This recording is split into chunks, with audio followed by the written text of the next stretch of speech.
Ah, la vitesse. On a tous une idée à quelle vitesse en moyenne on se déplace. Mais elle peut être surprenant lorsque le policier nous tend le constat d'infraction, à quel point on roulait vite au moment où il nous a attrapés. Dans cette vidéo, nous présenterons la notion de dérivée à l'aide de son exemple le plus classique, la vitesse instantanée. Nous présenterons d'abord la notion de vitesse, puis la fonction position. Ensuite, la vitesse moyenne et la vitesse instantanée. Le cœur de notre vidéo est de donner la définition de dérivée. Et nous terminerons en visualisant cette notion graphiquement. En physique, la vitesse est une grandeur qui mesure le rapport d'une évolution au temps. Par exemple, la vitesse d'une réaction chimique, la vitesse de propagation d'un son ou encore la vitesse de déplacement d'un objet. Alors nous allons prendre ici l'exemple d'un objet qui se déplace. Notre objet est un automobiliste qui va quitter la ville de Montréal pour la ville de Québec. Supposons que la distance qu'il parcourt est d'environ 300 km et que la durée de son voyage est d'environ 3 heures. Pour trouver sa vitesse moyenne, je vais diviser la distance parcourue par la durée du trajet, c'est-à-dire 300 km divisé par 3 heures. Sa vitesse moyenne est donc de 100 km par heure.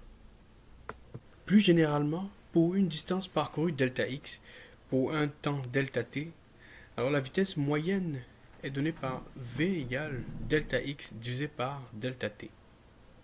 Imaginons que l'on a une fonction qui décrit la position x de la voiture à chaque instant t.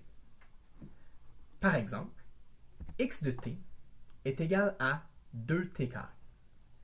On choisit un exemple sur un intervalle de temps très court parce que c'est plus vraisemblable qu'on puisse modéliser avec une fonction la position d'une voiture en tout temps.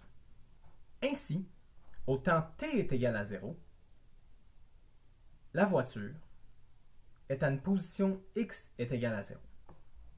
Au temps t est égal à 1, la voiture a parcouru 2 mètres. Au temps t est égal à 3, par exemple, la voiture a maintenant parcouru 18 mètres. On a l'intuition donc qu'elle est en train d'accélérer. Cette fonction nous permet de calculer la vitesse moyenne de notre voiture. Si on regarde la distance parcourue du point P au point Q, on voit que c'est égal à 18 moins 2, égal à 16 mètres, qui est notre delta x. Le temps pris pour parcourir cette distance est de 3 moins 1, qui est égal à 2 secondes, notre delta t. Ainsi, l'auto a roulé à une vitesse moyenne de 16 divisé par 2 égale à 8 mètres par seconde. Maintenant, voyons ce qui se passe lorsque le point Q devient de moins en moins loin du point P. On observe que les variations de position et de temps deviennent toutes les deux de plus en plus petites. Pourtant, le rapport entre les deux reste calculable, tant que leur valeur n'est pas exactement de 0. La valeur qu'on obtient, en s'approchant le plus près possible, est appelée la vitesse instantanée, car c'est la vitesse de la voiture à l'instant t égale à 1. On donne le nom de dérivée de la fonction position au temps t égale à 1 à cette quantité. On voudra faire ce calcul de façon algébrique plutôt que numérique ou graphique. Il nous faut pour ce faire utiliser le concept de limite.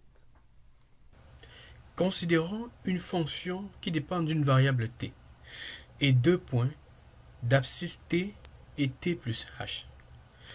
La quantité f de t plus h moins f de t sur h s'appelle taux de variation de la fonction f de t entre les points d'abscisse t et t plus h.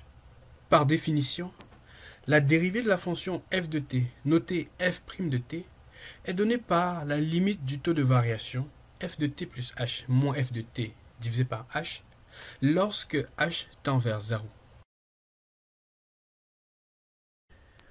Pour cet exemple, considérons la fonction f de t égale 2t. La dérivée de la fonction f est donnée par la définition qui est la limite du taux de variation lorsque h tend vers 0, c'est-à-dire f de t plus h moins f de t sur h. Alors lorsqu'on substitue la fonction f par sa valeur, on obtient la limite lorsque h tend vers 0 de la quantité du rapport 2 multiplié par t plus h moins 2t sur h. Ce qui fait, par simplification, f' de t égale la limite lorsque h tend vers 0 du rapport 2h divisé par h. Alors, si on simplifie les h, on obtient f' de t égale 2. On peut visualiser le travail accompli par la définition de dérivée dans le graphique présenté plus tôt. On va ajouter le delta x et le delta t, mais en les écrivant sous la forme que l'on a donnée dans la définition.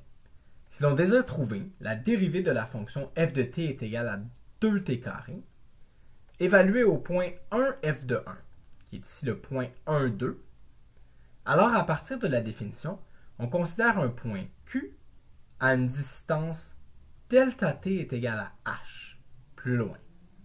Les coordonnées de ce point sont donc 1 plus h, f de 1 plus h. Le rapport delta x sur delta t, que l'on retrouve dans la définition comme f de 1 plus h moins f de 1 sur h, correspond à la vitesse. En faisant tendre h vers 0, on voit que la valeur qu'on obtient est de 4 pour ce rapport. C'est la dérivée de f évaluée en t est égal à 1. Et c'est aussi la pente de la droite tangente à la courbe en ce point. Finalement, c'est la vitesse instantanée de la voiture à l'instant t est égal à 1. On peut donc dire qu'une seconde après avoir commencé son accélération, l'auto roulait exactement à 4 mètres par seconde. Nous sommes arrivés au terme de notre leçon et voici 3 choses à retenir. 1. La vitesse instantanée est la dérivée de la fonction position par rapport au temps. 2. La dérivée d'une fonction en un point représente la pente de la tangente au graphe de la fonction en ce point. 3.